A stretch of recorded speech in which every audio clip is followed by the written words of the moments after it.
안녕하세요. 결혼 10년 차 한 시가의 며느리였던 여성입니다. 오늘 정호의 엄마랑 시장 보러 나들이를 나갔다가 시장 한복판에서 며느리랑 시모랑 다투고 있는 모습을 봤어요.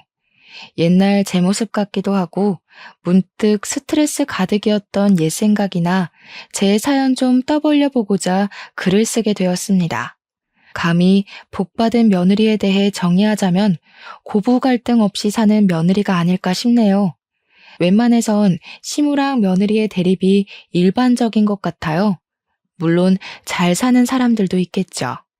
친정 엄마보다 시모가 낫다고 하는 며느리도 봤는걸요. 저도 시모복 좋은 며느리였다면 이혼 안 하고 잘 살고 있었을까요? 이미 지난 일 아쉬운 소리 해봤자 뭐 하겠습니까?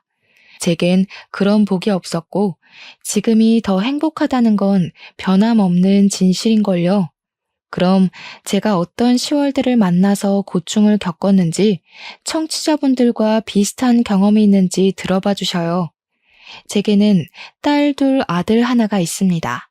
딸들과 아들은 나이 차가 좀 나는데 그건 제가 아들을 늦둥이로 가졌기 때문입니다. 원래는 제가 아들을 낳을 생각이 딱히 없었어요. 이미 딸 둘로 만족스러운 감격을 받았고 맞벌이인 저와 남편 사이에 자식 2명이면 충분하다고 생각했으니까요. 그런데 말이에요. 아들 거리는 어르신들이 그저 옛날 일만은 아닌 것 같더라고요. 눈치채셨는지 모르겠는데 저희 시모가 그렇게 손자 거렸어요. 요즘 시대가 어느 때인데 아기 성별로 며느리를 잡냐고 생각하시는 분들 있으시겠죠? 놀랍게도 그런 앞뒤 꽉 막힌 시모들이 생각보다 많이 계셨더라고요. 저도 결혼하기 전에는 요즘 누가 시모 계급 달았다고 며느리를 하대하려고 하나 싶었는데 그런 시모가 바로 제 시모가 될 줄 상상도 못했답니다. 저의 시모는 유독 손자를 원하던 사람이었는데요. 제가 결혼하고 손녀 둘만 낳으니까 그걸 그렇게 못마땅해 하셨어요. 솔직히 아들이란 게 낳고 싶다고 낳는 것도 아니잖아요. 그런 것쯤은 사람이라면 다 이해하는 부분 아닌가요? 임신의 통증이 어느 정도인지 모르는 남성분들도 아기의 성별을 원하는 대로 체크해서 낳을 수 없다는 거 다 아는 사실인데 왜 같은 여자인 시모는 그런 말도 안 되는 걸로 저를 잡았을까요? 시모는 제가 첫째 딸을 낳았을 때 둘째는 아들을 낳으면 된다고 했었고 둘째마저 딸로 낳았을 땐 아들 낳을 때까지 애 가지라고 쉽게 말하는 사람이었습니다. 누군가에겐 별거 아닌 일이라 생각할 수 있겠지만 저한테는 너무 큰 스트레스였어요. 부부인 저희가 딸 둘로 만족한다고요. 아들 안 봐도 괜찮다고요. 그런데도 시모는 고집불통 그 자체였습니다. 제가 시모의 의견이 그렇더라고 남편한테 말을 하면 남편은 시모가 앞에 있는 것처럼 사업이 바빠서 지금 딸 둘도 제대로 못 봐주고 있는데 무슨 한 명을 더 낳냐고 언성을 높이기도 했어요. 하지만 제가 시모한테 고집불통이란 수식어를 괜히 붙였겠습니까? 시모가 손자 고집을 할 때마다 저도 계속 같은 대답을 전달해야 했어요. 말귀 안 통하는 사람 상대하기가 얼마나 지치는 일인지 아실 거예요. 시모가 그리 손자를 고집하는 이유는 딱 한 가지가 있는데요. 하필 제 남편이 또 장손이에요. 그래서 시모가 장손이면 아들 자식은 하나 있어야 되는 거라고 그래야 집안이 산다면서 그게 이유랍니다. 어쩜 그리 말도 안 되는 논리를 갖다 붙이는지 입이 떡 벌어지지 않습니까? 제 남편 밑으로는 신우가 둘이 있는데 둘 다 딸입니다. 제 생각엔 그래서 아마 시모가 남편한테 손자를 더 집착하는 것 같더라고요. 명절마다 식구들이 모이면 시모가 꼭 하는 소리가 있었는데요. 딸들은 나가면 다 남의 집 어미한테 손주 안겨주지 않냐. 어디 친정되는 입장에서 시댁 앞에 나설 수가 있겠니? 우리 때는 친정이 시댁 앞에서 꼼짝달싹도 못했어. 원래 시댁 위치가 친정보다 우위에 있는 거라고 옛날 조선시대 왕실 세력들 보라면서 시모 되는 사람들이 태우 자리에 앉지 중전 엄마 되는 사람이 앉는 거 본 적 있냐고 그러대요. 기가 차서 정말. 그러면서 딸은 출가 외인이지만 아들은 자기 사람이니까 며느리가 어떻게든 시댁 입장에 맞춰줘야 한다는 아주 뻔뻔한 옛날 사람이었어요.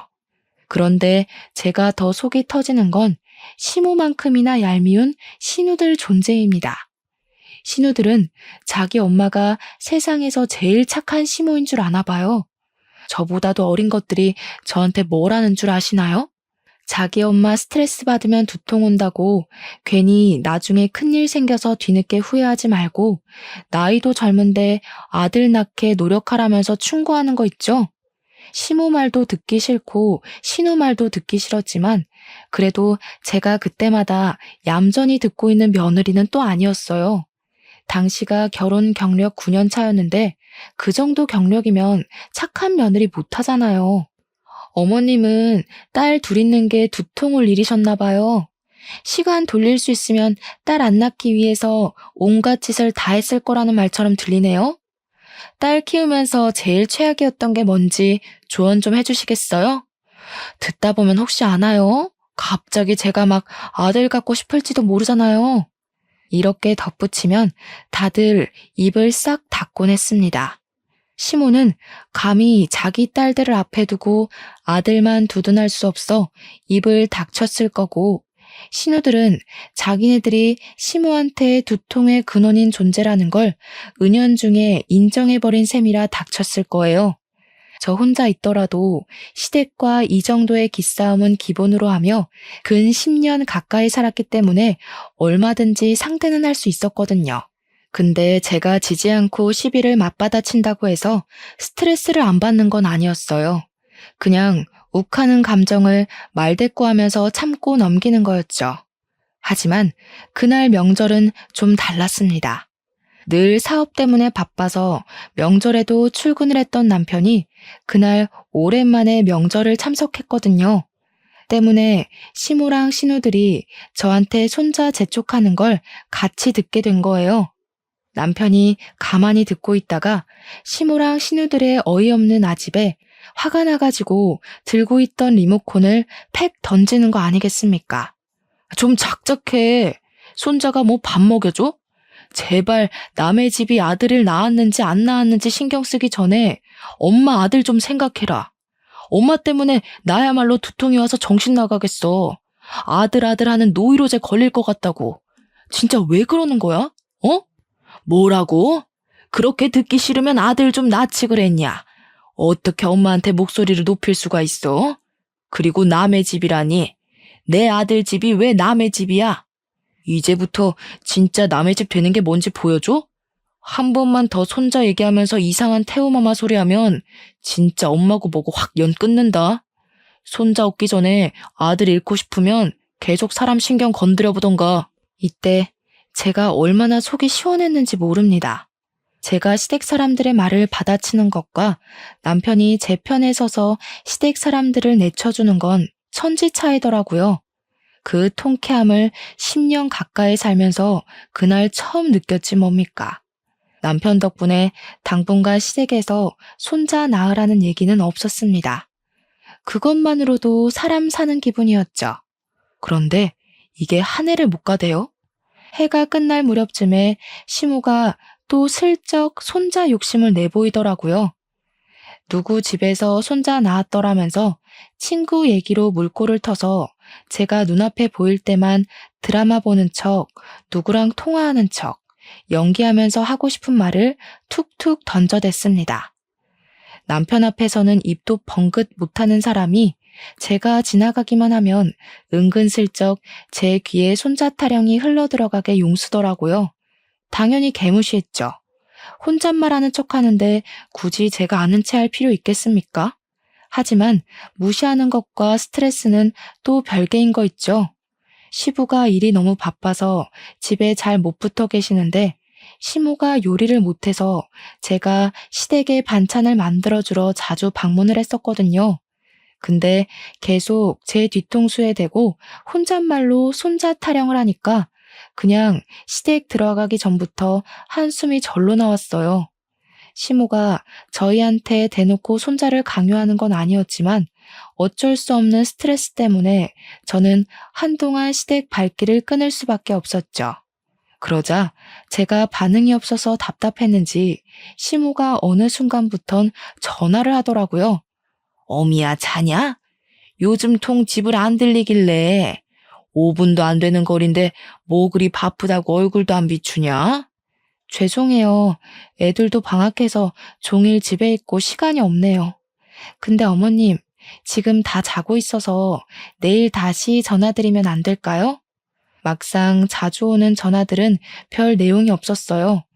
그저 남편에 대한 안부나 건강을 묻는 내용이었는데 문제는 그게 귀찮은 걸 떠나서 그 시답잖은 전화를 굳이 사람 다 자는 자정이 되어서 한다는 것이었습니다. 남편 하는 일이 24시간 돌아가는 사업체라서 불시에 야간에도 출근할 수 있는 일이거든요. 그 때문에 남편은 시간이 되면 연락이 오지 않는 이상 무조건 새벽에 잠을 자야 하는 일정이에요.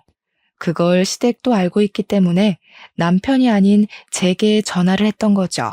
자정에 연락을 하는 거면 누가 봐도 용심 부리는 것일 텐데 아마 남편이 야간 출근 안 하는 일이었대도 제게 전화를 했을 것 같긴 하네요. 얼마나 눈에 보이는 못된 신보입니까? 이건 제 추측이지만 손자 때문에 저를 찔러보는 게 아닌가 싶었어요. 자정쯤에 전화 오는 게 일주일에 한 3-4번을 그러셨거든요. 저도 초반에는 무슨 일이 있는 건가 싶어서 오는 족족 받아줬었죠. 그런데 이게 또 점점 스트레스인 겁니다. 사람이 자다가 일어나면 얼마나 예민해집니까? 그래서 또 자다가 전화를 받게 되었을 때 결국 저는 제 소신을 표출하고 말았는데요. 어머님, 계속 전화하셔서 남편 얘기 물으실 거면 다음부턴 남편 깨워서 바꿔드릴게요. 아들한테 직접 물어보세요. 이러고 끊어버렸더니 시모가 다음부턴 자정에 연락하지 않았습니다. 자기 아들 피곤한 건 또 알아서 깨우기 싫었나 보죠. 그렇게 잠잠하게 시간이 지나가나 했어요. 제 결혼 생활은 시댁 사람만 없어도 희한하게 숨통이 트였습니다. 고부 갈등 있는 며느리라면 다들 그러시겠죠? 제 직장은 비교적 출근 시간이 자유로운 곳이라서 저는 남편을 보내놓고 아이들 학교 보낸 뒤에 출근 준비를 했어요. 그래서 그날도 어김없이 이제 계약한 딸 둘을 배웅하고 그만 씻어볼까 하고 있었는데요. 딸들 방학이 끝난 줄은 또 어떻게 하셨는지 시모가 느닷없이 집을 방문한 거 아니겠습니까? 초인종을 누르길래 당황해서 옷 갈아입을 시간도 없이 열어드렸어요. 아, 이건 살짝 삼천포로 빠지는 얘기인데 원래 결혼 초에는 시모가 저희 신혼집 도어록 번호를 알고 있었어요. 아들 집이 자기 집이라고 고집 부리는 엄마들 있죠? 그런 사람이 제 시모였거든요. 남편이 멍청이같이 그걸 냉큼 알려줘 버린 것도 문제였지만 시모가 정말 시도 때도 없이 저희 집을 찾아온 게 더 문제였습니다.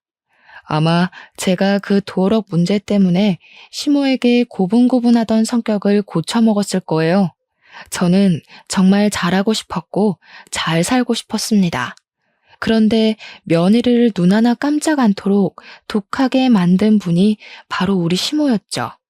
어쨌든 저는 당시 자고 일어난 모습 그대로였기 때문에 시모 등장에 더욱 당황해서 급하게 머리랑 눈곱만 정리했어요. 집이 5분 거리다 보니까 시모가 슬리퍼를 신고 왔더라고요.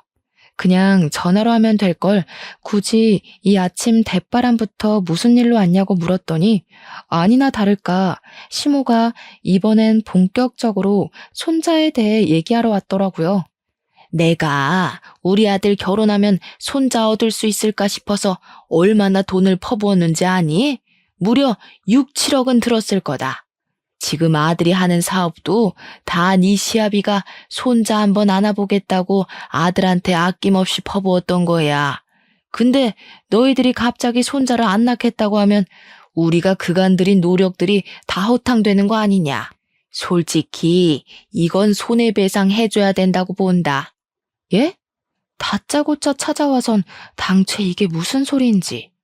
이젠 뭐로도 손자 낳으라 설득을 못하겠으니 돈 핑계를 대려고 하는 걸까요?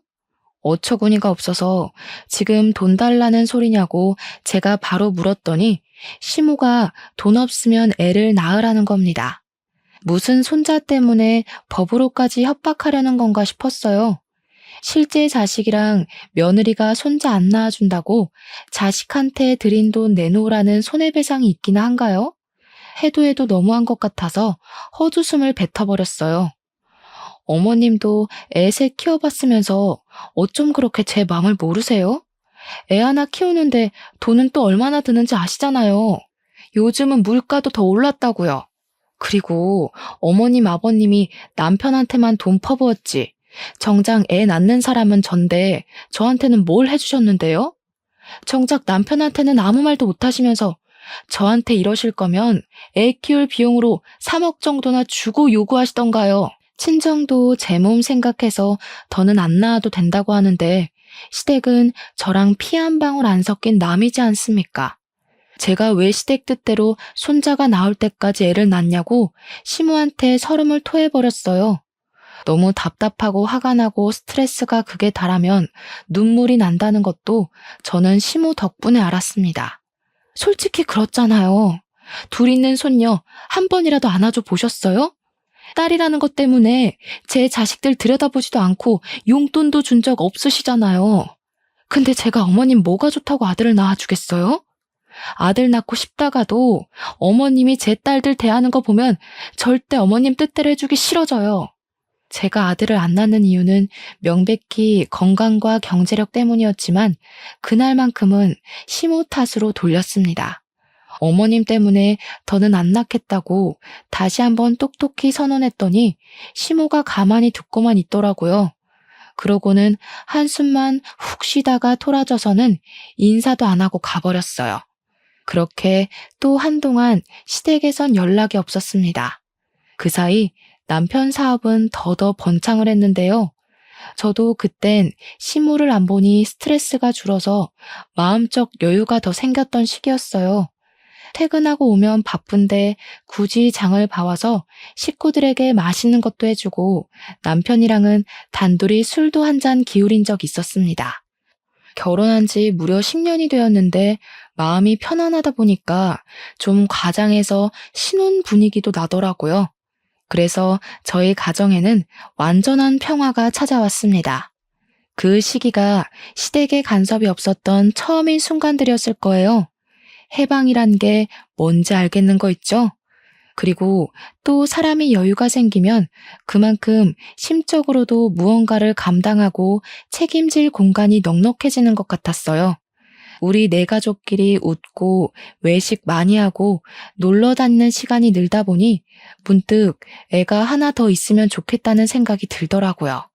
여행 가면 제 눈에 꼭 아들 데리고 다니는 엄마들이 눈에 들어왔어요. 시모 때문에 아들이란 존재에 반감이 있었던 거지 저도 아들 좋아하거든요. 그래서 여행 가면 꼭 남자 아기들이 쫄래쫄래 뛰어다니는 걸 눈으로 많이 쫓았어요. 근데 의외로 그건 남편도 마찬가지였나 봐요. 사실 제가 먼저 남편에게 말해보기 전 남편이 먼저 저한테 슬쩍 물어봤습니다. 우리 애 하나 더 가질까? 당신 몸이 힘들어서 안 되겠지? 근데 나도 가족 중에 같은 성별이 있으면 좋을 것 같네. 요즘 노망이 났나? 자꾸 아들 생각이 들어. 당신도 그래? 나도 요즘 그래. 아들도 아들만의 매력이 많다. 저 엄마는 아들만 둘인가 봐. 저런 집은 또 딸 갖고 싶다고 그럴걸? 우리가 아들이 없어서 욕심나는 건가? 저희는 서로 아들이 무척 갖고 싶은 마음이라는 걸 눈치채고 있었어요. 때문에 결국 저희는 분위기에 취해서 임신을 하게 되었고 그 결과 한 번에 아들을 갖게 되었습니다. 친정도 친정이지만 특히나 손자를 기다렸던 시모가 펄쩍 뛰며 기뻐했어요. 그렇게 환하게 웃는 시모 얼굴은 결혼하고 처음 본다고 해도 과언이 아닐 정도였습니다. 그러면서 기쁜 마음에 하는 시모의 발언이 좀 놀라웠는데요. 지난번에 아들 낳아줄 테니 3억 달라고 그랬니? 1억 더 얹어서 4억 줄 테니까 이대로 건강하게 순산만 해주라 애미야.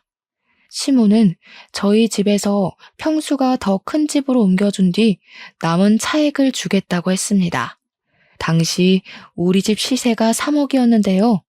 시모가 이사를 보내주겠다고 하는 집은 본래 집보다 2배가 비싼 6억이라고 했어요.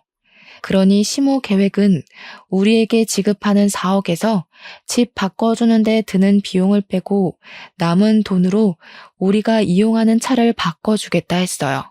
그래도 돈이 남는다면 현금으로 다 챙겨준다고 하더라고요. 시모의 깜짝 발언에 듣고 있던 남편이 놀라서 저보다 먼저 반응을 해보였어요. 진짜요, 엄마? 엄마, 나 어릴 때 용돈도 잘 안 주던 짠순이었잖아. 정말 우리한테 4억을 주겠다고? 믿어도 돼? 아유, 그럼 엄마가 괜한 소리를 할까? 너한테 용돈만 안 줬지 네가 하려는 사업에 보태는 자금이 얼마나 들어갔는데. 얘가 서운한 소리를 하네. 그리고 우리 어미가 이렇게 노산인데도 불구하고 건강하게 손자를 낳아줬잖냐. 여자로서 이게 얼마나 위대한 일인지 아니? 내가 없어서 못 주지 있으면 4억보다 더 얹어줬어. 남편은 시모에게 진짜 고맙다면서 역시 엄마가 최고라고 부둥켜 안고 난리가 났습니다. 손자 소리 노이로제 난다고 시모한테 성질 부리던 아들은 온데간데 없었어요. 근데 솔직히 이번 건 저도 좀 당혹스럽고 감사했던 제안이긴 했어요. 3억 소리는 사실 시모 입 막으려고 그냥 던져본 소리였거든요. 시모가 그걸 진심으로 생각하고 있는 줄은 몰랐습니다. 감사해요, 어머님. 저는 어머님 이렇게까지 신경 써주실 줄 몰랐는데. 혹시 무리하시는 건 아닌 거죠? 무리는 무슨. 이렇게 예쁜 손자 낳았는데 내가 할머니 되는 사람으로서 뭔들 못해주겠니? 이렇게 손자의 진심이셨다면 진작 노력해볼 걸 그랬나 싶기도 했는데 한편으로는 제가 딸을 가졌을 때와는 너무 다른 반응이라서 좀 더 서운한 감이 없지 않아 있었어요.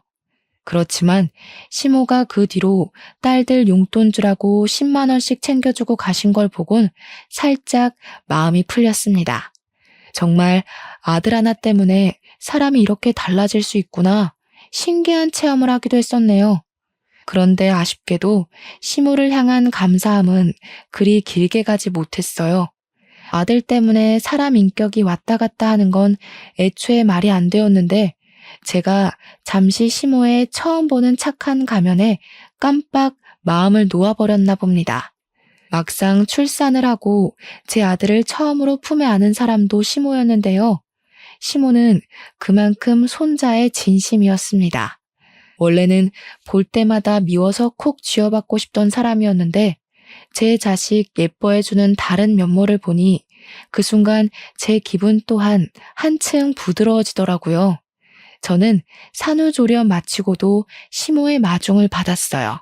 시모가 그 잠깐도 참지 못하고 산후조리원까지 몇 번을 찾아왔었는데 제가 퇴소하기만을 엄청 기다렸다면서 또 바로 아들을 품에 안으시는 거 있죠? 그렇게 저희는 바로 시댁을 향했습니다. 시모가 부동산 정리될 동안만 시댁에 지내라고 해서 남편이랑 제가 흔쾌히 수긍했어요. 앞으로 이사 때문에 바빠질 텐데 그럼 애초에 시댁에 지내고 있다가 나가는 것이 아이들한테도 편할 것 같더라고요. 이제 아들도 낳았겠다, 집도 커졌겠다. 앞으로는 시댁 사람들이 저를 갈구는 일은 없을 거라고 생각했습니다. 그런데 문제는 이사를 가기도 전에 터지고 말았는데요. 평소와 같은 어느 날 시모가 갑자기 부동산에 우리 집을 내놓기 전 저희한테 약속받을 게 있다고 저랑 남편을 거실로 불러들였어요. 내가 지난번에 4억 어떻게 해주겠다고 말했던 약속들 기억나지?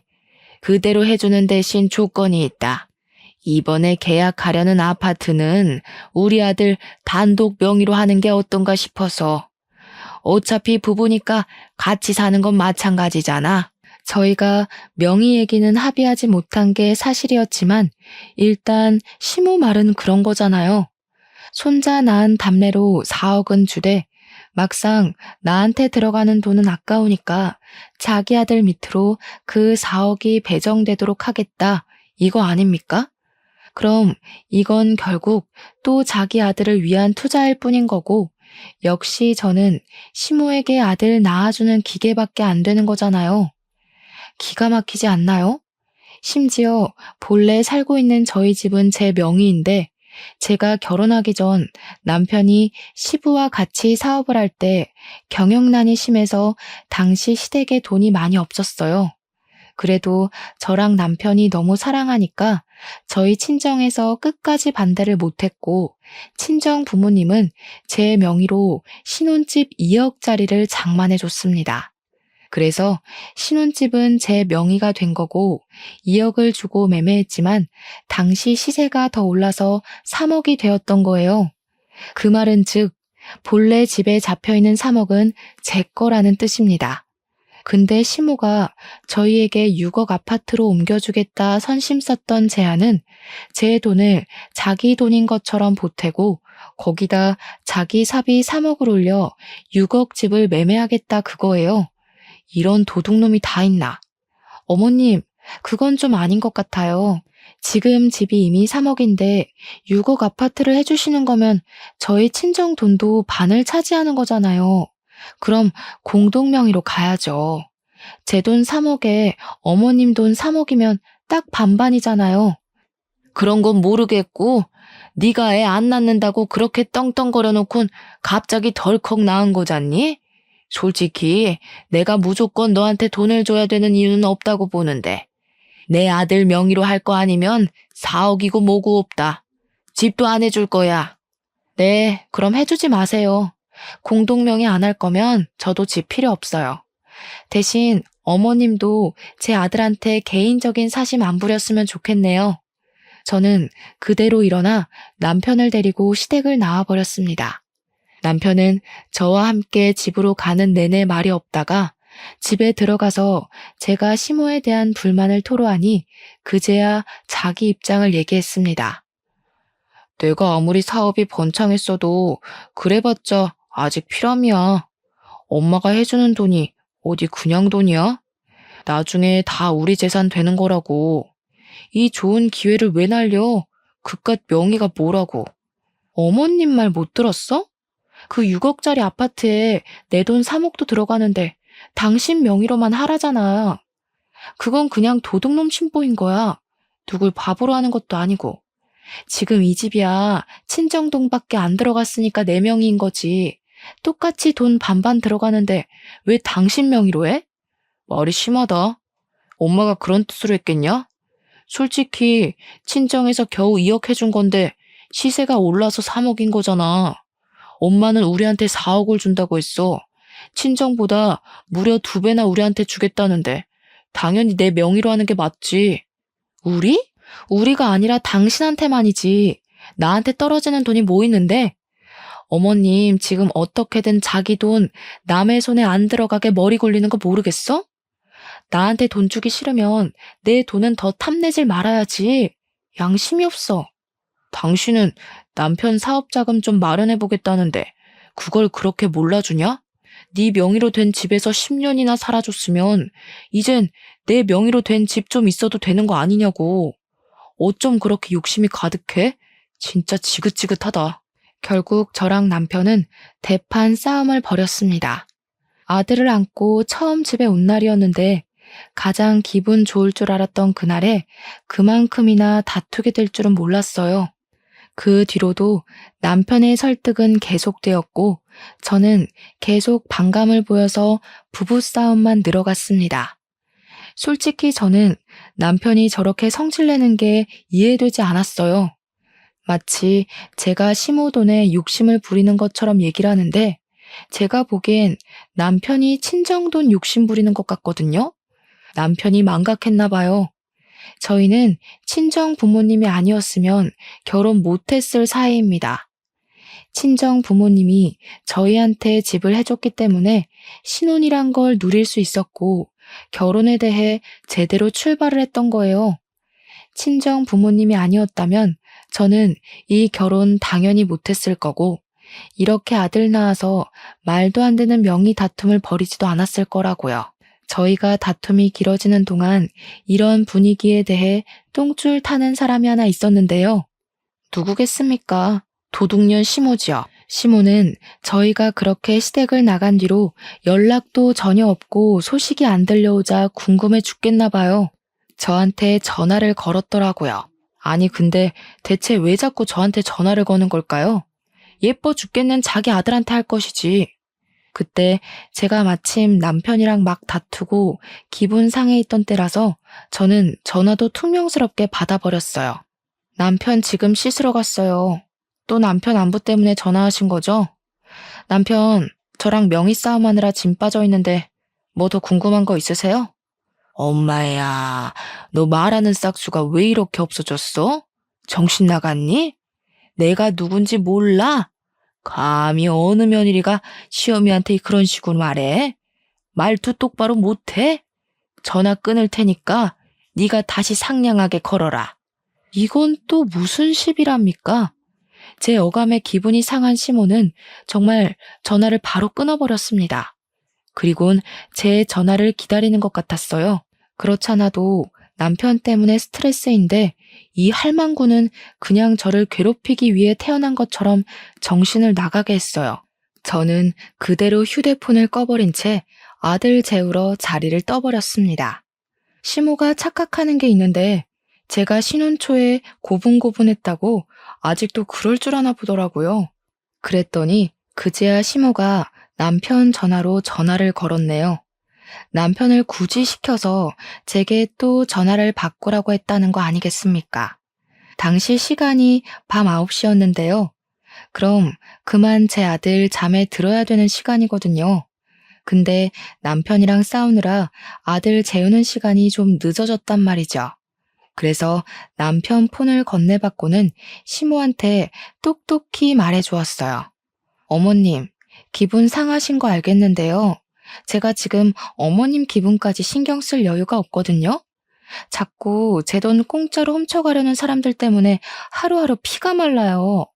우리 아들한테 사랑 많이 줘야 할 시기에 어머님한테 돈 갖다 바칠 생각 없으니까 그만 좀 하세요. 시모 대답도 안 듣고 끊어버렸더니 그 뒤엔 또 남편의 성화가 기다리고 있었습니다. 정말 극도로 지치는 시기였어요. 신혼 초에 시모 등살에 이리 치이고 저리 치였던 스트레스보다 더 심한 것 같았죠. 딸 둘을 낳으면서 한 번도 산후 우울증까지 느껴본 적이 없는데 아들을 가졌을 땐 그런 악재가 겹쳐서 우울증이 힘들어 병원을 다니기까지 했습니다. 울더라도 집에서는 못 울고 의사 선생님 앞에서 그렇게 울며 속풀이를 했었어요. 시댁에선 제가 이 정도로 정신적 병환이 왔는지 모르고 있었습니다.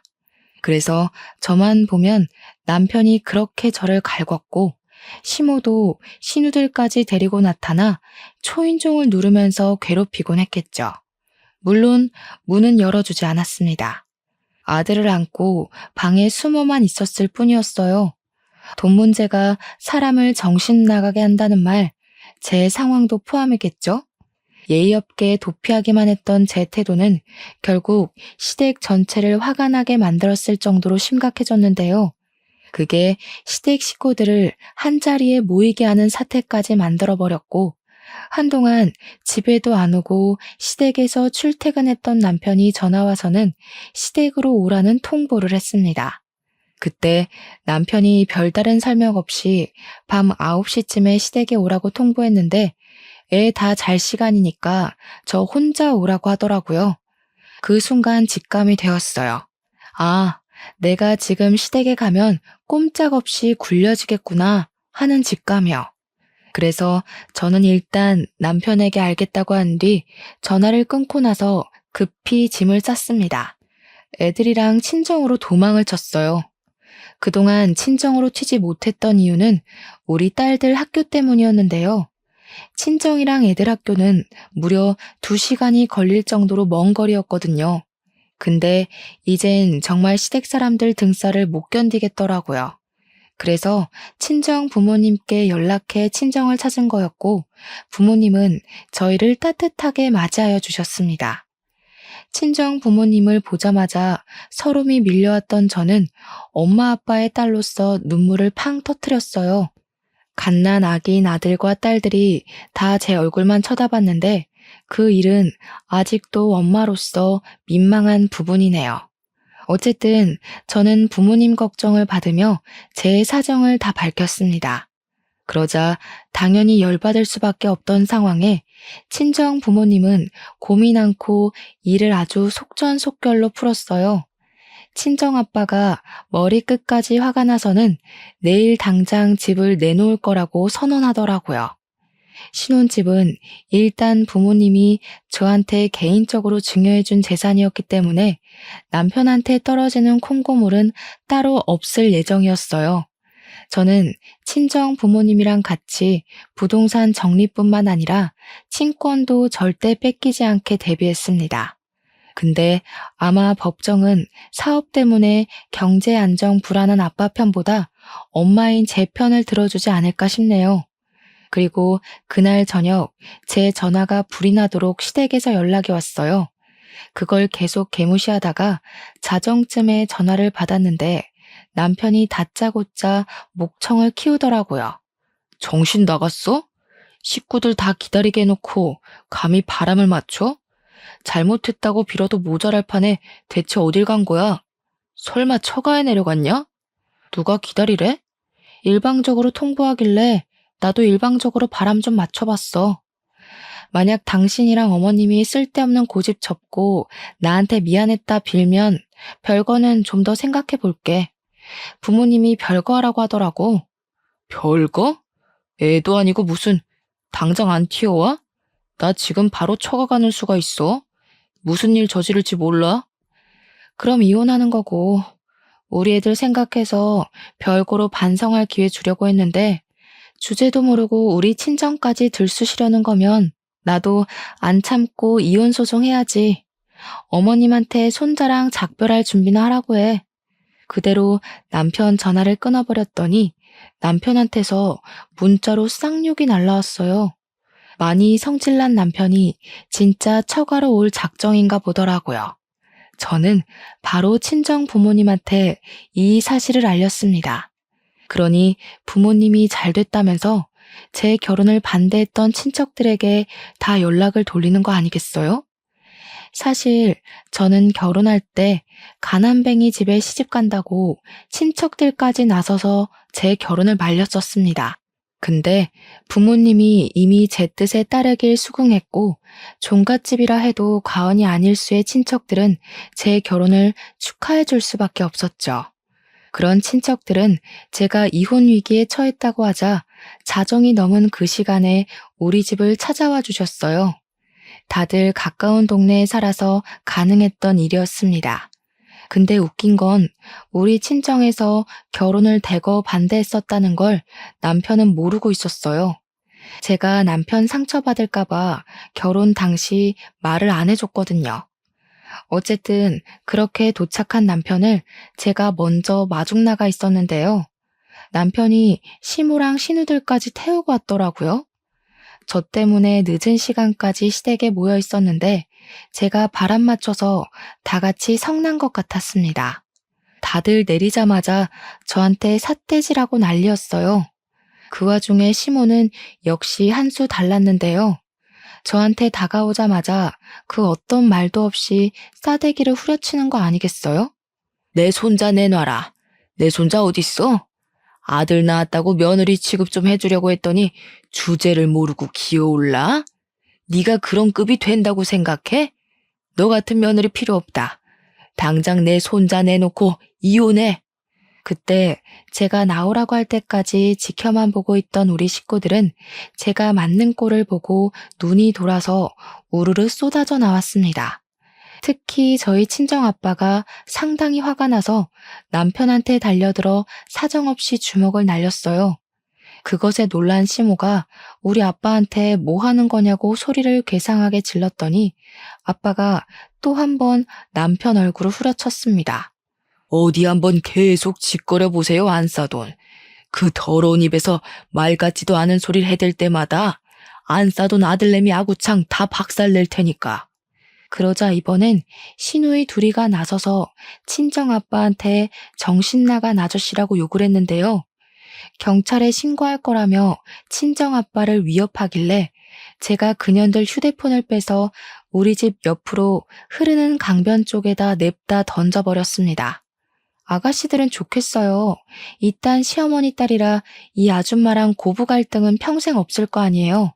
하긴 이런 사람 밑에서 컸는데 다른 시어머니가 미치광이처럼 보일 리 없지. 이미 정신 이상자랑 살고 있어서 적응돼 버렸는데. 안 그래요? 제 말에 성난 신우들은 자기 엄마를 똑 닮았는지 똑같이 손찌검을 하려고 했는데 그걸 저희 식구들이 보고만 있을 리 있겠습니까? 이번에는 사촌 언니들이 나서서 신우 머리채를 잡고 패대기 쳤어요. 싹 수 없는 것들은 꼭 매를 번다면서 애정의 손길로 참교육을 많이 시켜줬습니다. 그 와중에 얻어터진 남편을 시모가 살펴주면서 저를 패 죽일 것처럼 탁 째려봤는데요. 그럼에도 별소리는 못하더라고요. 자기 아들이 또 우리 아빠한테 맞을까봐 눈치 보는 것 같았습니다. 그런데 이번에는 시모 대신 남편이 억울해서 한 소리를 시작했어요. 장인어른, 너무하세요. 저희 집이 와이프한테 무슨 꼴을 당했는지도 모르시면서 어떻게 주먹부터 날리시는 거예요? 적어도 상황 판단은 하고 패셔야죠. 어른이 돼서 기본 상식도 없으니까 장인어른 자식이 막무가내로 나오잖아요, 지금. 이 썩을 놈이 어디다 대고 침을 튀겨? 내가 기본 상식이 있었으면 처음부터 이 결혼 안 시켰어. 돈도 없고 능력도 없는 사위 들어오게 생겼는데 내가 어디 맨정신으로 인정을 할 수 있었겠어? 그리고 막대 먹은 집안은 막무가내로 대하라고 내가 가르쳤다. 너 같은 놈이야말로 싹 수 없는 게 다 너희 부모 닮아서 그러냐? 뭐라고요? 정말 무례하시네요. 장인어른 좋게 봤는데 여태 연기하신 거였어요? 나이 먹고 젊은 사람 상대로 착한 척 하시고 참 할 짓 없으신가 봐요. 노망이 제대로 두셨어. 이렇게 순 논리도 없고 박학하지도 않는 시비는 또 처음이네. 어디 굴러먹다 온 거지 새끼라는 게 이렇게 증명이 되나? 무식하니까 말하는 족족 멍청한 냄새가 나서 견딜 수가 없구먼. 가진 것 없는 놈이니까 적어도 양아치 짓은 안 하겠구나 싶었는데 그 멍청한 머리로 우리 딸 재산을 탐내려고 했어? 남편은 친정아빠 말대로 논리적으로 묻고 따지진 못하고 그저 와이프 말만 듣고 판단하지 말라는 말만 반복했습니다. 아빠는 터무니없는 변명을 한 남편에게 입 닥치라며 말문을 닫혀놓고 마지막으로 경고 멘트를 날렸어요. 사람 가지고 흥정하는 집안이야 안 봐도 뻔하지. 내 딸이 그렇다면 그런 거야. 내일부터 우리 딸 집에서 나갈 준비나 해놔라. 내일 오전까지 짐 안 빼면 다 갖다 버릴 줄 알아. 짐 싸들고 그렇게 네 좋다는 집구석에 들어가서 노망난 네 엄마 말씀 잘 들으면서 살아봐. 어디서 와이프 귀한 줄도 모르고 미쳐 날뛰고 있어. 그렇게 그대로 돌아선 아빠는 다 같이 열받아 있는 식구들 데리고 들어가면서 저보고도 이제 그만 상종하지 말고 얼른 들어오라 했습니다. 그 와중에 친정엄마는 돌아서기 전 시모 발등을 한번 세게 찍고 가버렸어요. 시모가 비명을 지르면서 친정엄마를 향해 쌍욕을 했는데 쫓아가진 않더라고요. 아마 그건 아빠 때문이었을 겁니다. 기세등등하게 우리 집을 찾아왔을 때보단 너덜너덜해진 시모랑 남편을 보면서 그 꼬락서니가 좀 재밌었어요. 혼자 보기 아까워서 사진으로 찍어 소문을 낼까 했지만 우리 애들 미래를 생각해서 그만 참아야만 했습니다. 그리고 저도 그만 10년 정을 마무리하기 위해 작별 인사를 해줬죠. 괜히 더 모양 빠지고 싶지 않으면 친권 다툼은 하지 맙시다. 내가 낳은 내 새끼 내 품에서 키울 거예요. 손자가 필요하면 도라르방한테 빌면서 아무 여자 붙잡고 또 흥정해 보세요. 돈 좋아서 정신 나간 여자면 손자 한 열댓 명 낳아줄지 누가 알아요? 그날이 시댁과의 마지막 만남이었습니다. 저는 친정 부모님의 권유로 이혼 소송을 진행했고, 시댁이랑 남편으로부터 받은 정신적 고통 또한 손해배상 청구를 했어요. 병원 진단서가 있다면 충분히 청구 가능하다고 하더라고요. 그래서 현재는 깔끔하게 승소하고 해결이 되었습니다. 의외로 상대 쪽에서 친권 욕심은 안 부렸어요. 아마 자기네들이 불리하다는 걸 변호사로부터 들어서 알았겠죠. 원래는 자식도 셋이다 보니까 그냥 별거만 하다가 남편이 사과하면 다시 합칠 생각이었는데 어쩌다 보니 이혼을 해버렸네요. 저는 홀가분했으나 애들에게 몹쓸 짓을 한 건 아닌가 한편으로 걱정이 되었는데요. 다행히 딸들이 매일 소리치는 아빠 없어서 좋다고 하는 말에 기운을 얻었어요. 우리끼리 웃으면서 살면 집안에 가장이 있든 없든 무슨 상관이겠습니까? 그런 남편, 그런 아빠라면 차라리 없는 게 식구들 정서에도 좋지 않겠어요? 현재 딸들은 전학을 가고 저도 이직할 곳을 찾고 있으며 바쁘게 살고 있습니다.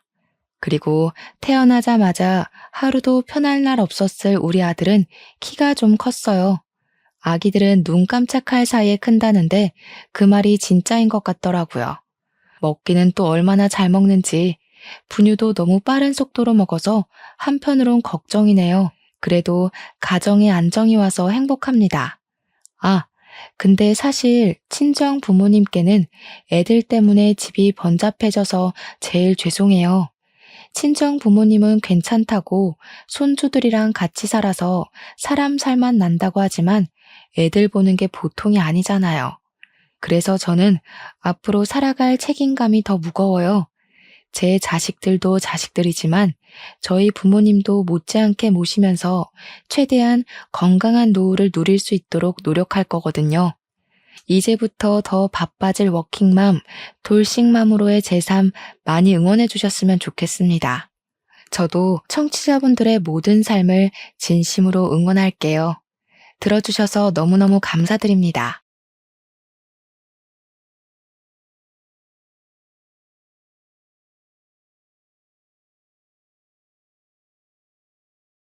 안녕하세요.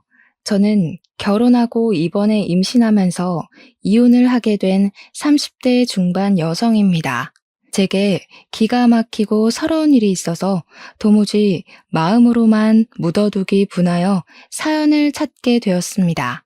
오늘 제 이야기 한번 들어보시고 우리 가정에 찾아온 부름과 심통함을 알아주셔서 위로 한 말씀씩 해주시면 감사하겠습니다. 사연 시작할게요. 저는 남편을 같은 회사에서 만났습니다. 남편은 고향이 부산인 남자였어요. 남편이 사투리 쓰는 매력에 재미를 느껴서 제가 적극적으로 대화를 시도했다 보니 어느새 저희는 결혼을 약속할 만한 사이로 발전해 있었습니다. 저희는 양가 집안의 인사를 잘 마치고 상견례도 나름 무난하게 치렀어요. 신혼집은 서울로 하기로 했는데 그걸 시모가 처음에 못마땅해 했지만 남편이 나서서 주장해주는 덕분에 문제없이 잘 넘어간 편이었습니다. 신혼집은 저희 부모님이 제게 증여해 주셔서 별다른 고생 없이 신혼 살림을 시작할 수 있었습니다. 아, 그리고 저희 부모님은 시부모님보다 나이가 어린 편이셨어요. 그걸 상견례 전부터 알고 있었는데 사실 양가 부모님 연세가 차이 난다고 한들 그것 따져서 위아래 정하시는 집안이 계신가요? 다른 집안 사정은 잘 몰라서 그러는데 연세차가 난다고 하더라도 서로 존중해줘야 하는 거 아닌가요? 제가 이걸 먼저 묻는 이유는 저희 시부모님 태도 때문인데요. 친정 부모님이 오랜만에 부산을 가거나 시부모님께서 서울로 올라오시면 한 번씩 만나거든요. 그렇다고 횟수가 대단하게 많지도 않아요. 몇 번 보지도 않았으면서 시부모님이 저희 부모님을 은근 아랫사람 보듯이 행동하는 경향이 있어서 신경 쓰였습니다. 어떤 식으로 말을 하냐면요. 사돈, 거기 물 좀 줄래요? 숟가락도 좀 놔주시고요. 아, 시키는 거 아니에요. 우리나라가 동방예의지국이잖아요. 한 살이라도 어린 사람이 먼저 움직이는 게 맞으니까 이해해 주실 거라 생각해요. 기회 돼서 만나게 되면 약간 이런 느낌으로 쭉 저희 부모님을 대하십니다. 이게 맞는 건지 모르겠어요. 당시에는 친정 부모님이 별 말씀 안 하시니까 저도 생각 없이 넘어갔는데 같은 상황이 반복되니까 점점 눈에 거슬리더라고요. 그래도 저희가 신혼 초일 때만 양가 집안이 조금 왕래가 있었지 1, 2년 지났을 때는 거의 만나지도 않았어요. 어차피 그다지 마주칠 일도 없고 앞으로는 안 만나도록 하면 되니까 최대한 좋게 좋게 생각해 보자 했거든요. 그런데 어느 기점으로 양가 집안이 가까울 수밖에 없는 일이 발생하고 말았는데요. 시부가 실직을 당해버린 겁니다. 남편이 용돈을 보내주고 있긴 했었는데 그건 말 그대로 용돈일 뿐이었고 그걸로 생활비까지 해결하기엔 많이 빠듯했어요. 게다가 시부가 퇴직을 해야 할 정도로 건강이 좋지 않은 것도 아니라서 두 손 두 발 놓고 놀기에는 시부모님 입장에서도 많이 불안했던 걸로 압니다. 그렇다고 시부가 어딜 다시 취직하는 것도 만만치 않은 연령이었어요. 15연세면 어디 가서 과장급이나 개인 사업자로 자리매김하고 있을 연세이셨는데 다시 지원서를 낸다는 것이 만만치 않았습니다. 그건 사업장 입장에서도 부담스러울 거예요. 나이 많은 신입사원을 어떻게 고용하겠습니까? 시부모님의 실직 문제는 시부모만의 고민거리가 아니라는 것도 걱정이었습니다. 남편이 시부모님에게 주던 용돈을 더 많이 얹어서 줘야 했는데 그것 때문에 남편도 많이 힘들어 보였고 저도 조금씩 보태주었지만 이렇게 가다간 저희가 저희만을 위한 돈을 모을 수가 없을 것 같아서 문제였어요. 그래서 저는 이 문제를 친정에 의논했습니다. 친정아빠는 제 이야기를 심고 깊게 들어주시더니 시부를 한번 서울로 불러오라고 부탁을 하시더군요. 엄마가 아빠한테 무슨 생각을 하는 거냐고 물었는데 아빠가 일자리를 하나 줄 생각이라고 하는 겁니다. 저희 아빠는 냉동식품 공장을 운영하는 대표이십니다. 아빠가 시부 처지를 충분히 이해해줘서 시부는 서울 사는 저희 친정집으로 올라오게 되었어요. 시부가 올라오신 날 저는 친정집을 방문해 보지 못했지만 엄마 말로는 시부랑 아빠가 술 한잔 기울이면서 얘기를 잘 끝냈다고 하더라고요. 그렇게 공장에서 시부에게 주어진 일은 택배 포장하는 역할이었습니다. 아빠도 시부가 어느 파트에서 일하게 될지 몰라서 미리 언지를 못 해줬고 일하는 당일에 공장을 가서 둘러보고 택배 부분으로 자리를 만들어준 거라고 하대요. 이 사실까진 모르고 올라온 시부는 좀 당황한 것 같았어요. 아빠는 힘들 것 같으면 안 해도 된다고 했으나 시부가 돈을 안 벌면 시댁에는 수익이 없고 시댁으로 인해 같이 피해받을 사람이 우리였기 때문에 일을 해야 했습니다. 그 이후로 시부는 저희 집에서 숙식을 해결하셨어요. 엄마가 불편할 수도 있는데 시부가 더 불편할 테니 서로 그렇게 배려하고 지내는 듯 했습니다. 저랑 남편도 한 번씩 시부를 뵈러 갔었어요. 친정집도 가고 공장도 찾아가 점심을 사드리기도 했죠. 그때마다 시부는 할만하다고 말씀은 하시는데 아무래도 고향 떠나서 배우자도 없이 남의 집에 얹혀 일을 하는 것이다 보니 마음이 마냥 편한 것만은 아닌 듯 보였습니다. 그건 친정 부모님들이 분위기를 아무리 편하게 만들어주려고 해도 어쩔 수 없는 부분이 있는 것 같았어요. 그래서 저랑 남편이 더 시간 날 때마다 시부를 찾아갔던 것입니다. 시부가 워낙 속마음을 잘 말 안 하니까 저희는 시부 마음이 어떤지 모르고 그냥 무작정 자주 찾아뵌 거거든요. 그런데 시부가 이 사실을 시모한테 말하면서부터 불편한 관계가 드러나기 시작했어요. 어느 날 시모한테 전화가 왔는데 친정 부모님이 아닌 제게 전화를 걸어 따지더라고요. 네 시애비 체면 안석에 택배 포장이 뭐냐? 너희 집에서 지금 우리 집안 무시하는 거야? 내 남편 실직됐다고 깔보는 거니? 네? 아니, 어머님. 무슨 기분이신지 이해하겠는데 저희 부모님께서 그럴 리가 없잖아요. 저희 아빠는 아버님 처지 걱정해서 공장에 사람 필요 없는데도 겨우 자리 내준 거예요. 그러니까 뭐하러 없는 자리를 굳이 만들었냐고. 이왕 만들어줄 거면 공동대표나 부대표나 그런 걸 해줘야지. 택배 포장이나 하러 갈 거였으면 우리 양반이 그 먼 데까지 왜 갔겠니? 택배는 부산에도 할 곳 많아. 시모가 얼토당토하는 대표 자리를 요구하길래 어이가 없었습니다. 시부가 시모한테 택배 일이나 시켰다는 식으로 얘기했는지도 모르죠.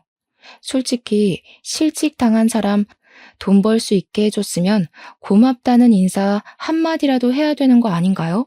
시부가 저희 아빠 공장에 일 다닌 이후로 시모한테서 고맙다는 인사 한마디 없었대요.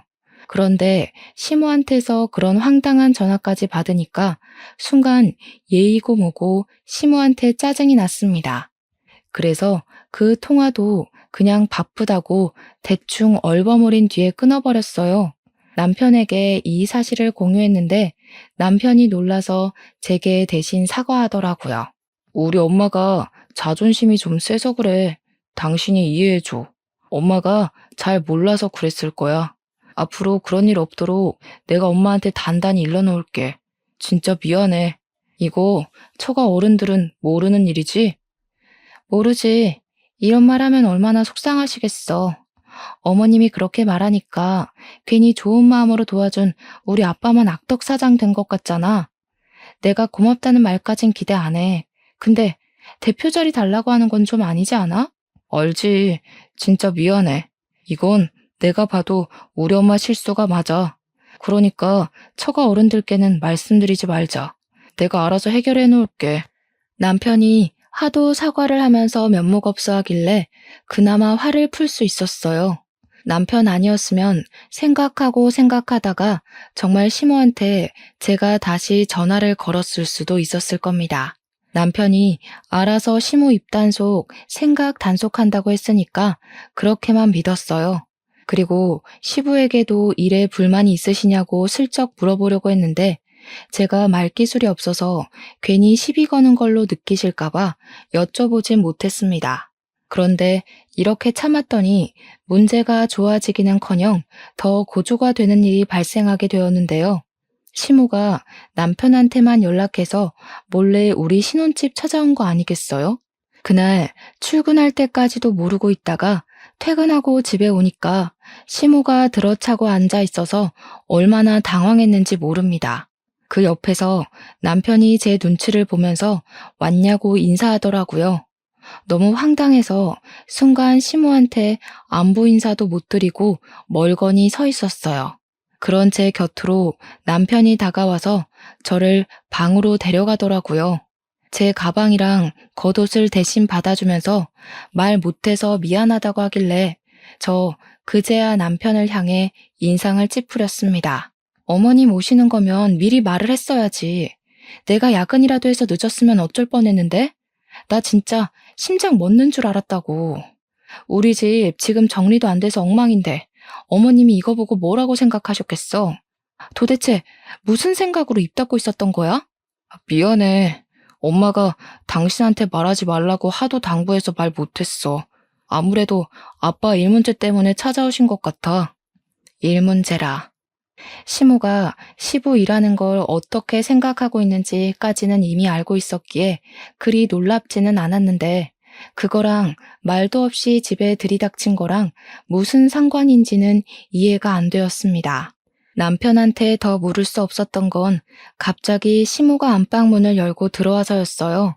시모는 집 쳐들어온 걸로 모자라 방까지 쳐들어오더니 참 속편한 소리를 해댔습니다. 예, 소독 뿌리는 거 없냐? 서울은 코로나 아직 심할 거 아니야. 여기서 걸려서 갔다가 괜히 고생하는 건 아닌가 몰라. 대체 얼마나 예의가 없으면 갑자기 방문한 사람 입에서 저런 소리까지 나오는지 모르겠더라고요. 남편은 옆에서 안절부절 못하고 있었고 저는 그제야 시모에게 인사를 드렸습니다. 연락 없이 갑작스레 오셔서 놀랐어요. 오시는데 멀미는 안 하셨어요? 어머님 걱정대로 여긴 부산보다 더 코로나 천지인데 그걸 아시면서도 굳이 먼 길을 오셨네요. 그래서 어쩐 일로 오셨어요? 뭐야? 얘 말하는 꼰세가 왜 이러냐? 너 지금 내가 너네 집 마음대로 찾아왔다고 시비라도 걸고 싶은 거야? 딱 보니까 내 남편이 어떻게 지내고 있는지 눈에 훤하다. 네 성격 이 꼴인 거 부모한테서 고스란히 배운 거겠지. 너네 부모한테서 내 남편 함부로 굴려지고 있는 것 같아 구제해 주려고 왔다. 구제? 그 말을 듣는데 기가 차서 웃음이 나왔어요. 우리 아빠가 시부를 잡아먹는 것도 아니고 시부를 신데렐라 언니처럼 부려먹었던 것도 아닙니다. 공짜로 재워주고 식사 대접해주고 지원서 없이 취직도 시켜주고 급여는 당연하고 복지나 보너스까지 다른 직원들과 차별 없이 대우해주고 있었어요. 황당해서 제가 시무에게 그렇다고 다 얘기를 해줬더니 시무는 그저 택배 일에만 신경이 꽂혀 있는 것 같더라고요. 시무 말대로라면 택배 포장업 하는 분들은 다 하찮은 일을 하고 지낸다는 건가요? 다 아빠 손에 굴려지는 노비들이라는 건가요? 기가 막힐 만하지 않습니까? 저는 시무에게 계속 대꾸하기보다는 남편을 째려보는 걸 택했습니다. 남편은 어쩔 줄 몰라 하다가도 자기 엄마가 시키는 대로 잘만 움직였어요. 시무가 목 탄다고 물 갖다 달라 하면 갖다 주고 덥다고 하면 여름도 아닌데 에어컨 켜주고 어쨌든 시무는 진짜 시부에게 찾아갈 생각인지 우리 아빠 공장 어디냐고 거기로 데려다 달라 그랬어요.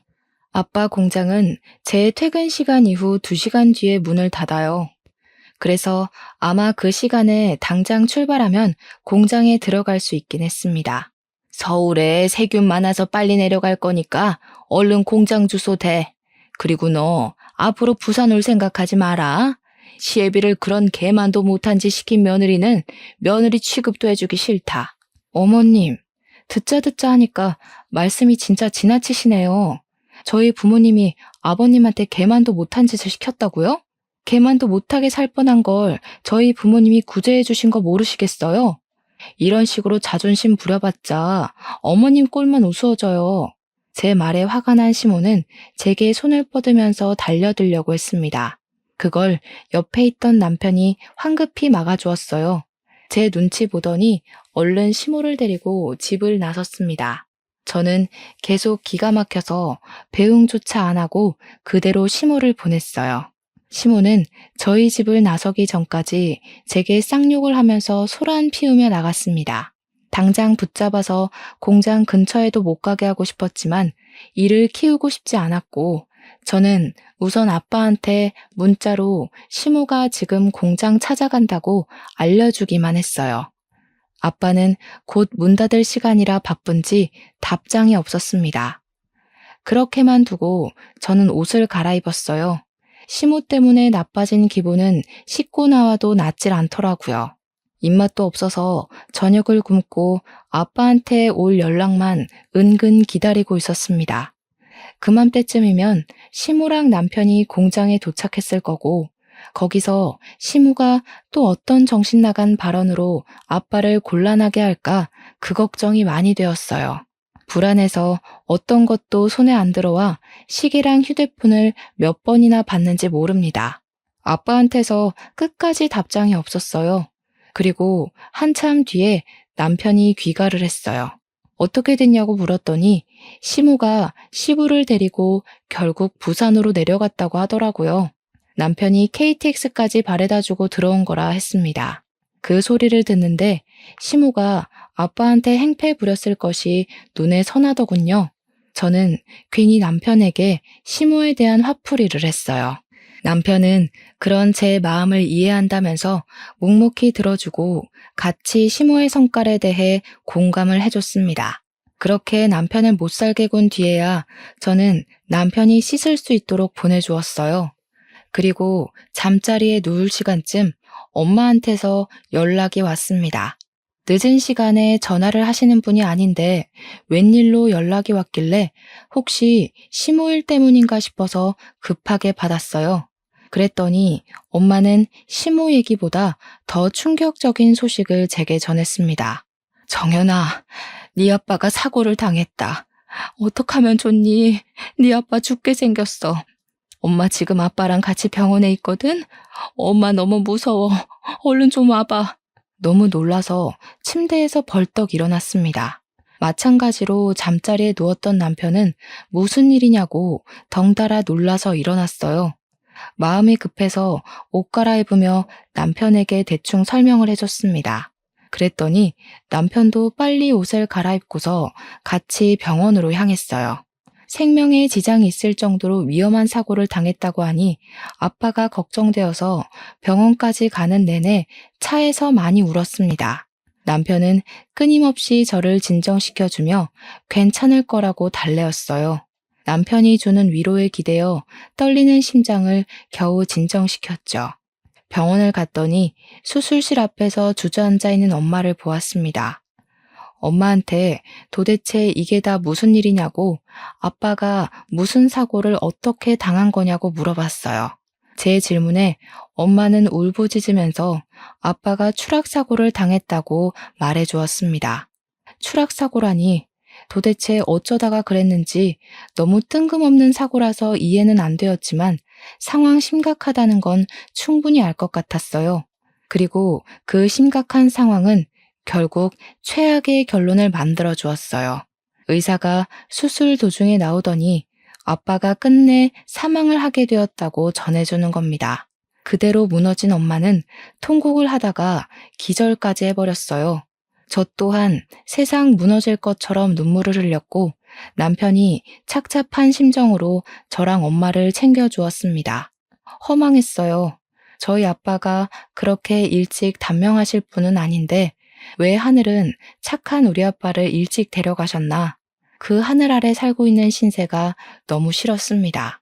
공장은 부대표로 있던 분이 임시 대표를 담당하게 되면서 문제없이 돌아가고 있었어요. 계획에도 없던 장례식을 갑자기 준비하면서 저랑 엄마는 입관 이전에 아빠 봤었는데 아빠의 사망 당시 모습을 그대로 봤다 보니 얼마나 아프게 돌아가셨는지가 가늠이 되더라고요. 친정과 연락을 종종 하긴 했어도 매일 친정집을 찾았던 것이 아니라서 아빠 얼굴을 본 지도 꽤 됐었어요. 그런데 오랜만에 보는 아빠 얼굴을 이렇게 싸늘한 주검으로 마주해야 한다니 이성을 놓고서 오열을 했었네요. 그 자리에서 엄마는 또 기절하는 참상을 보였어요. 119가 출동하고 그 때문에 남편과 다른 지인들이 저를 붙잡고 아빠한테서 떨어뜨려 놓으려고 할 땐 저마저도 기절을 해버릴 만큼 울었습니다. 남편이 안아주면서 같이 울어주는데 그런 남편을 놓지 못하고 한참 매달려 있었던 걸로 기억합니다. 엄마는 의식을 찾자마자 다시 장례식장을 찾아왔어요.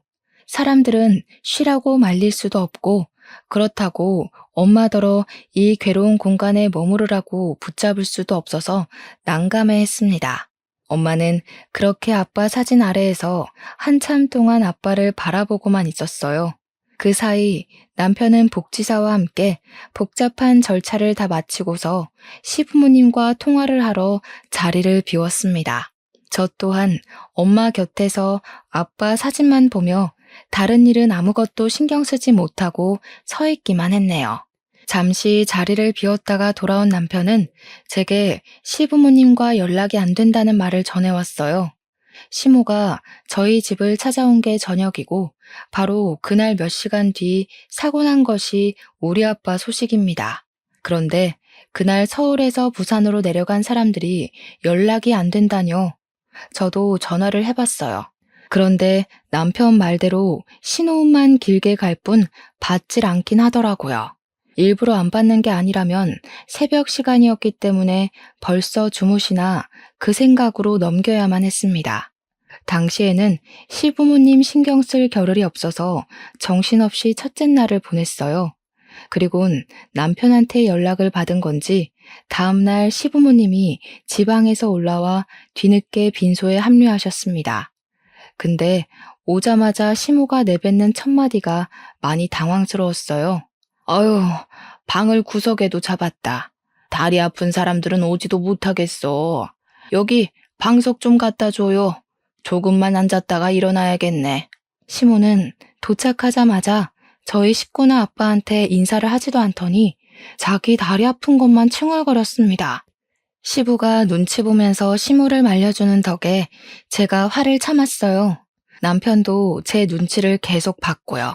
그런데도 시모는 진짜 제정신이 아닌 건지 넋을 놓고 있는 우리 엄마를 부르면서 손가락으로 까딱까딱 움직였습니다. 사부인, 이리 좀 와봐요. 내가 여기까지 오는데 차비가 좀 들었거든요. 어제는 내 자의로 서울 올라온 거지만 오늘은 어쩔 수 없이 온 거잖아요. 원래 멀리 오는 손님한테 차비 정도는 챙겨줘야 되는 거 알죠? 그런 부분이 얘기가 돼 있는지 모르겠네. 따로 준비해 놓은 거 있어요? 어떻게 남의 상 치르는 데서 저런 말을 할 수가 있는 건지 모르겠습니다.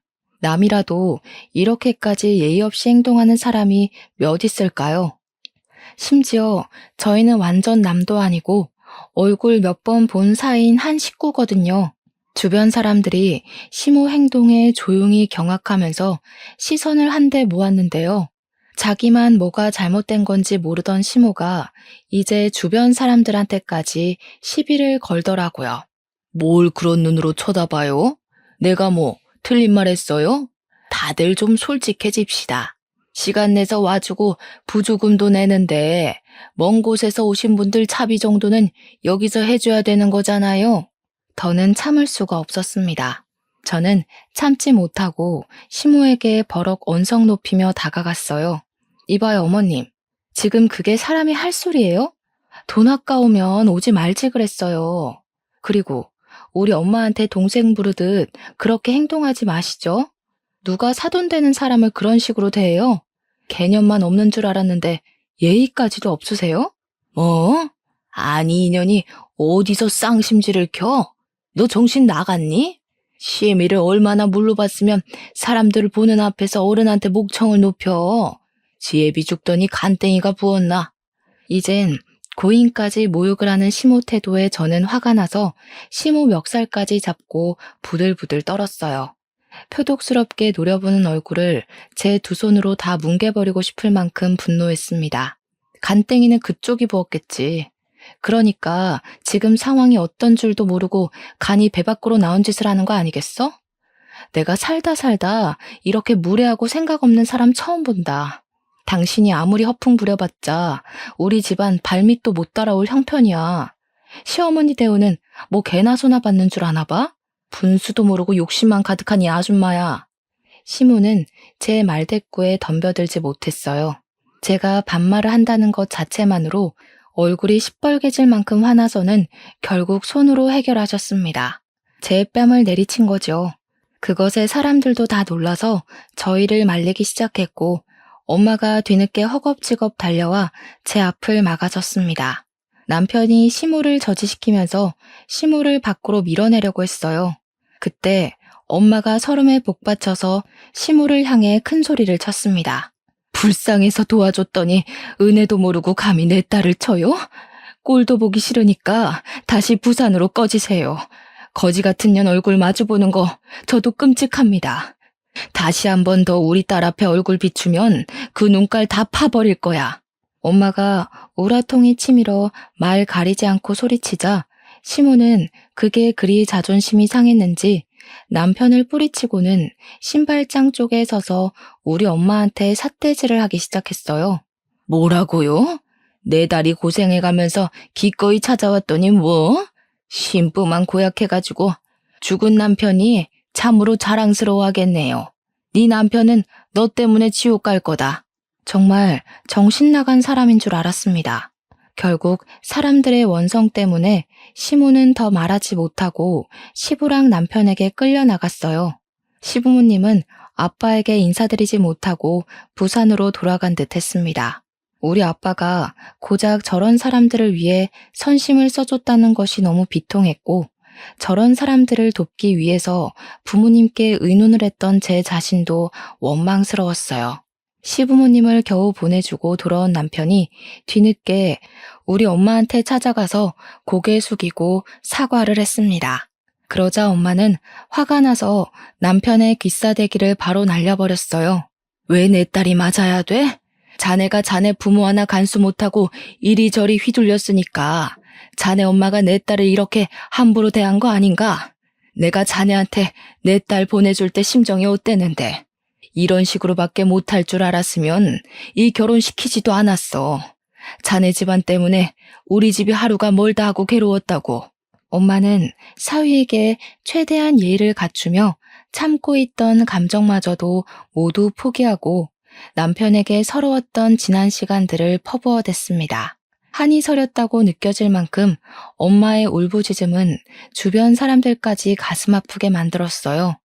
엄마는 아빠의 죽음을 남 탓하고 싶지 않았지만 누구라도 탓하고 싶어서 그걸 남편에게 다 풀어냈고 남편한테 너네 집안 때문에 우리 집이 망했다 라고 그렇게 원망을 하셨어요. 저는 그런 엄마를 말리지 않았습니다. 저 또한 시부모님이 밉고 그걸 통제 못하는 남편이 밉고 그들과 엮일 때마다 받았던 스트레스를 잊을 수가 없었거든요. 아빠 장례식이 치러지는 3일장은 제 인생 모든 시간을 통틀어서 가장 고역스러운 날들이었습니다. 평생 잊지 못할 그 시간을 억지로 가슴에 묻어두고 아빠를 보내드려야 했어요. 아마 아직 아빠를 보낼 준비가 되지 않았는데 강제로 이별을 해야 해서 더 고역스러운 시간으로 남지 않았나 싶습니다. 그렇게 아빠를 힘겹게 보낸 저랑 아빠는 아빠가 운영하던 공장을 임시 대표에게 일임할 수밖에 없었어요. 공장에 대해 아무것도 모르기 때문이었죠. 그래서 새 대표로부터 저희는 공장의 지분만 떼어받고서 아빠의 혼과 세월이 담겼던 공장을 포기할 수밖에 없었습니다. 엄마는 혼자 지내면서 많이 힘들어 하셨지만 제가 매일같이 집을 찾아오는 건 원치 않으셨어요. 제 생활을 존중해 주려는 엄마의 마음이 제 발목을 더 붙잡는다는 걸 모르고 착한 엄마는 계속해서 제 마음만 고려해 주려 하셨습니다. 아빠가 떠난 후로 저와 엄마의 시간은 느리게 흘러갔어요. 그럼에도 저는 저대로 엄마는 엄마대로 다시 세상의 흐름에 발맞춰 나갈 수밖에 없었습니다. 그러던 어느 날 공장에서 엄마한테 연락이 갔고 사무실에 있는 아빠의 유품을 챙겨달라는 연락에 엄마가 공장을 방문했다고 했습니다. 그리고 그날 엄마가 제게 전화를 걸었어요. 저 근무 중이었는데 엄마가 반차 쓰고 빨리 공장 좀 와보라고 하더라고요. 엄마가 제게 반차를 강요했던 적은 처음이라서 저는 되묻지 않고 황급히 반차 처리를 했습니다. 회사 일을 급히 마무리하고 공장을 찾아갔어요. 아빠 사무실 들어갔더니 엄마가 아빠 사무실 책상 앞에 앉아서 컴퓨터를 보고 있더라고요. 유품 정리 다 했냐고 컴퓨터 앞에서 뭐 하냐고 물으며 다가갔습니다. 가까이 가보니까 엄마가 그 앞에서 입을 틀어막고 울고 있는 겁니다. 깜짝 놀라서 엄마를 먼저 살폈는데 엄마가 컴퓨터 화면을 좀 보라면서 목소리에 힘을 잃고 얘기를 하셨어요. 뭔가 싶어서 컴퓨터 화면을 바로 봤는데 엄마가 보고 있던 건 공장 내의 CCTV 영상이었습니다. 엄마가 아빠의 마지막 모습을 보려고 날짜를 조정했다가 몰랐던 사실을 발견한 것이었어요. 당연히 일씨는 아빠가 사망한 날짜였고 시모가 갑자기 우리 집을 들이닥쳤던 그날로 맞춰져 있었습니다. 화면 안에는 아빠 사무실로 찾아온 시모가 보였어요. 시모는 아무도 없는 아빠 사무실을 여기저기 막 뒤지더니 돈 되는 걸로 보이는 물건을 하나씩 가방에 넣고 있었어요. 이미 그 사실만으로도 기가 막혔는데 뒤늦게 사무실로 돌아온 아빠한테 시모의 행각이 발각되자 놀란 시모는 아빠랑 실랑이를 벌이기 시작했습니다. 그러다가 시모가 선반에 있는 돌 모양 조형물로 아빠의 머리를 내리쳤어요. 그 순간 저는 깜짝 놀라서 비명을 지르며 입을 틀어막았죠. 화면 속 아빠는 그대로 쓰러졌습니다. 그러자 그것에 시모가 놀라서 사무실을 뛰쳐나갔는데요. 얼마 지나지 않아 시모가 다시 돌아왔는데 그 뒤를 따라 시부가 들어오더라고요.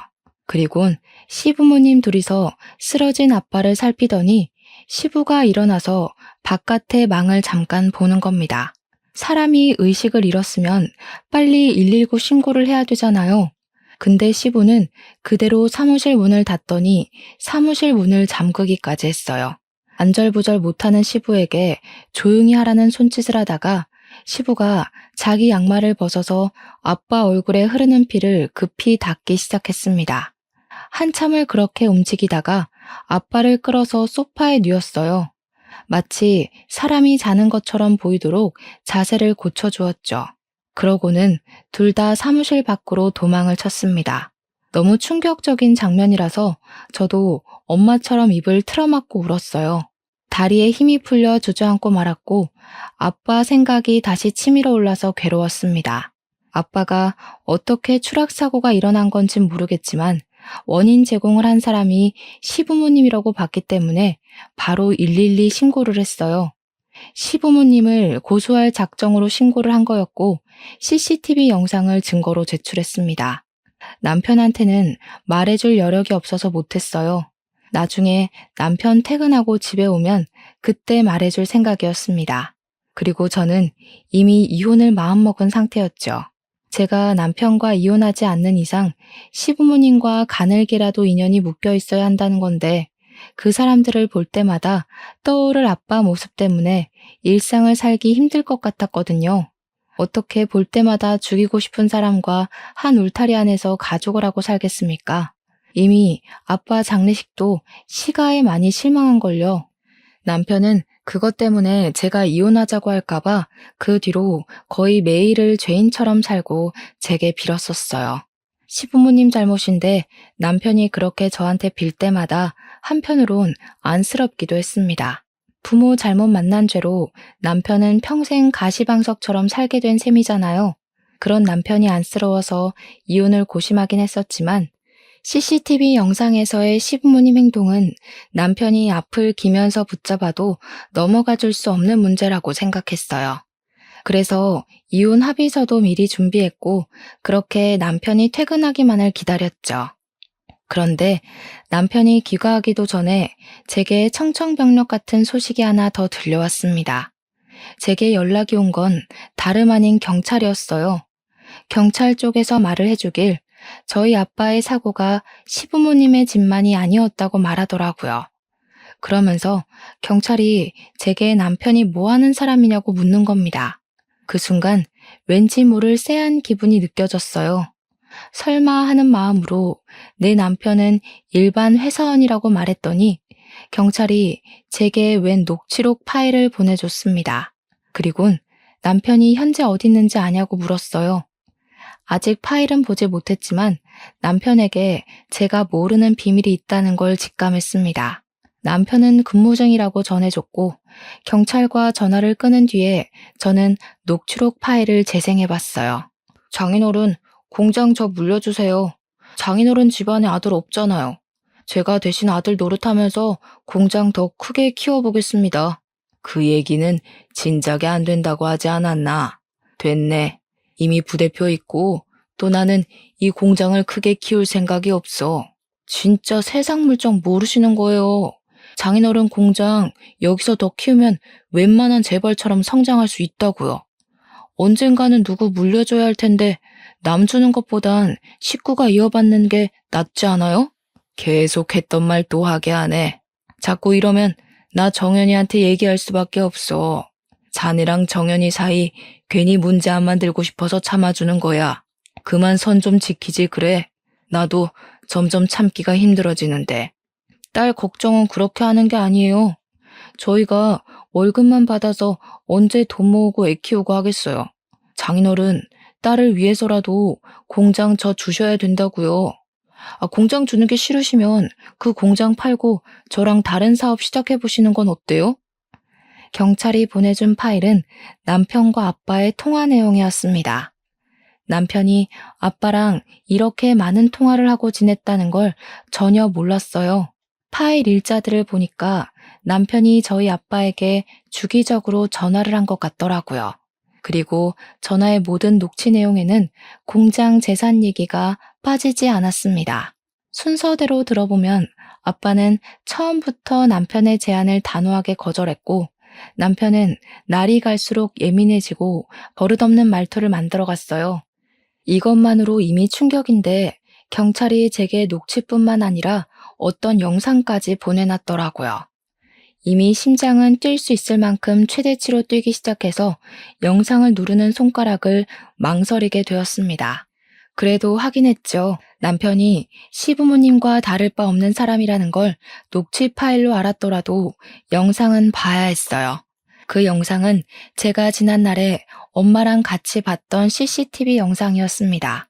그런데 영상 내용은 엄마랑 같이 봤던 시간대와는 좀 달랐어요. 저희는 시부모님이 사고를 치고 도망치는 것까지만 봤었는데 경찰이 보내준 영상은 저희가 본 부분으로부터 50분 정도 뒤의 영상이었어요. 영상 속에서 아빠는 여전히 소파에 누워있는 채로 영상이 시작되었는데요. 잠자코 지켜보는데 텅 빈 사무실에 갑자기 남편이 나타나더라고요. 남편은 누구랑 통화를 하면서 아빠 사무실로 들어섰습니다. 추측하건대 그 전화는 시부모님 둘 중 한 분이지 않을까 싶었어요. 그날 남편이 시모를 공장까지 태워주었고 공장에서 나온 시부모를 KTX까지 바래다 주었다고 했거든요. 남편이 저희 아빠 사무실에 나타났다면 시부모님도 분명 주변 어딘가에 숨어 있을 거란 생각이 들었어요. 남편은 전화를 끊자마자 아빠의 상태를 살피더니 한숨을 쉬는 듯 했습니다. 그리곤 아빠를 가만히 바라보다가 들쳐 엎더라고요. 그때까지만 해도 남편을 믿고 싶었어요. 하지만 남편이 사무실 입구가 아닌 창문 쪽으로 가는 걸 보고 저도 모르게 눈물이 흘렀습니다. 그곳은 사각지대라서 카메라가 안 닿는 곳이에요. 그런데도 남편이 무슨 짓을 했는지 예상이 되더라고요. 다시 화면에 비친 남편의 모습은 역시 아빠 없이 혼자였습니다. 그 뜻은 남편이 저희 아빠를 창문 밖으로 던져버렸다는 증거물이나 다름없었어요.